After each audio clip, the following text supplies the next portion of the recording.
Welcome to Exact Training. This Max lesson is on the MRP module and the MRP Explosion program. Today we will learn what the MRP Explosion does, what setup needs to be done prior, and how to run the explosion. Let's get started with the MRP Explosion. The MRP explosion process performs two essential tasks. It reschedules existing orders to meet changes in the current demand, and it initiates new orders, which are orders, signals, or planned orders, if required to balance supply with demand. To accomplish these tasks, MRP uses the process of netting requirements, offsetting orders by the lead time, and exploding the bill of materials. Netting in MRP simply refers to the calculation of net available inventory for a part. This is beginning on hand plus scheduled receipts minus demand. Before we actually get into the process, it is important to understand the prerequisites. You've heard the term garbage in, garbage out. That is never more true than with the results of the MRP explosion. You will want to be sure that you have accurate BOMs, inventory balances, and part lead times in the system for the best results. Without these, you may spend more time trying to figure out why orders are or are not accurate than necessary. Make sure that the Recalculate Low-Level Codes in the Bill of Materials module under the Batch menu has been run.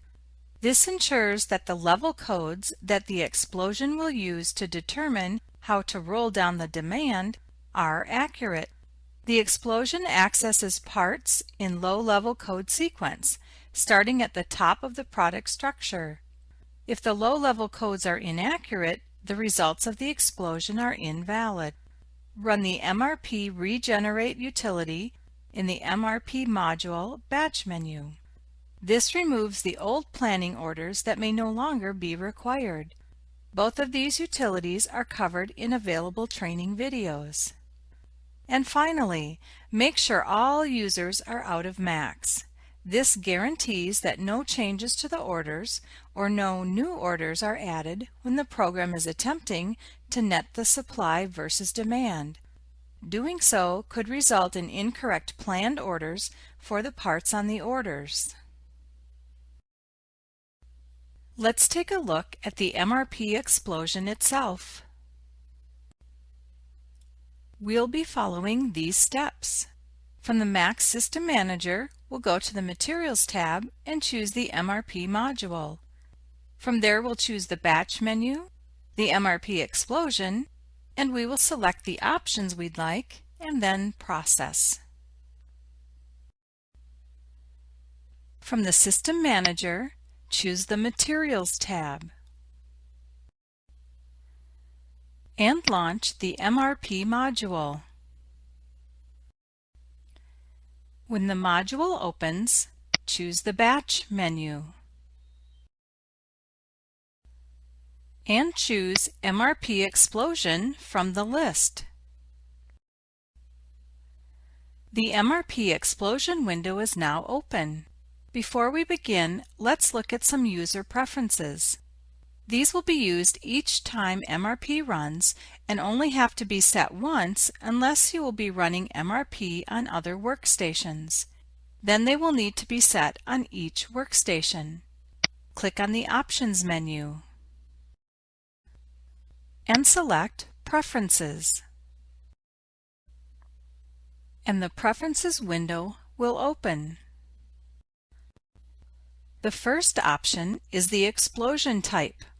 Choose Single Pass if you want to run the explosion one time through. Choose Continuous MRP if you want the explosion program to run continually. When you tell the program to stop running, it will complete the part it is currently working on and then end.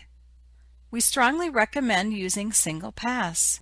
Continuous slows the system down and with supply and demand constantly changing, planning orders may be hard to reconcile.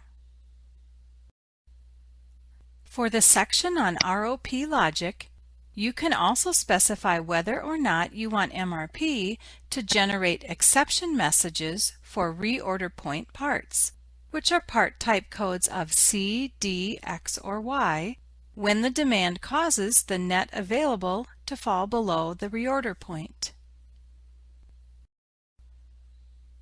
We recommend that you turn the Create Static Log file on. This creates a list of all the parts that were reviewed by the MRP Explosion. It is useful in troubleshooting any problems with MRP appearing to not plan orders for a part. If someone else is in MAX, it can skip parts. Here, you can choose to limit the parts that MRP will include in its calculations according to the engineering status code and whether you want status 1 and status 5 parts included. The Firmed Planned Order section. If a quantity is needed earlier than a firmed planned order, MRP will do one of the following. If Consider as initial supply is marked, MRP will count the existing firmed planned order quantity as supply for the earlier date, even though it will be received later than the demand. If it is not marked, MRP will create a new planned order for the earlier date, even though there is an existing order due at a later date. Once you have selected your options, click the OK button to save them. Remember, these options need to be set for each workstation that will be running the MRP Explosion. It is now time to run the Explosion. Your first option is to run for a range of parts. You can select the range several different ways. Click the Open drop-down button to select an option other than part number. You can run for only a range of parts by part, commodity code, low-level code, buyer ID, or user-defined key. To run for all parts, select the All checkbox. We recommend you do run it for all parts to ensure the planning information is the most accurate. In addition to running it by range, you can also elect to run for just part type A, which is manufactured, or part type B, which is purchased parts. Here too, we recommend running it for both. If Horizon is enabled, the Explosion ignores all demand with a due date outside the Horizon date range. The Time Fence option is only used for parts with an order policy of W for weekly. Planned orders are not created within the stability window time frame. If there is a positive net available at the end of the window, then an exception message is created for that part specifying that condition. Please note that in the system every 5 days is a week. Therefore, a 4-week stability window would be entered as 20 days.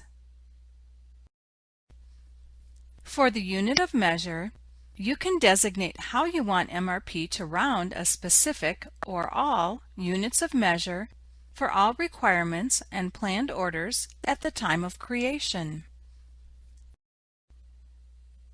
Then tell MAX how you would like to round the order quantities, up, down, or normal, which is no rounding. Now we're ready to run the utility. Click the Process button. You will receive a warning that the MRP Explosion table, which stores the exception message information from the previous MRP Explosion run, will be deleted. Since that date is most likely now out of date and inaccurate due to the changes to the supply and the demand of the part, let's click Yes. Clicking No prevents the Explosion from running. You would need to save the table and come back and start the program again. The actual time for the MRP explosion depends on the amount of data stored in the system and how much activity has taken place since this option was last selected. You can see the progress of the program in the Progress fields. Once the program is finished, you can view the exception message that was created by clicking the Exceptions button if you wish. The Planner Action window will open, and you can then look at the exception messages. We won't go into detail in this lesson, however it is explained in detail in the Planner Action lesson. If the Statistics option was turned on in the Preferences screen, you can click this button to see more information. We can see more information by part on what happened during the explosion. We can now close the window, and that concludes this lesson. Let's review. After viewing this lesson, you should now know what the MRP explosion does, what setup needs to be done prior, and how to run the explosion. Thank you from Exact Training.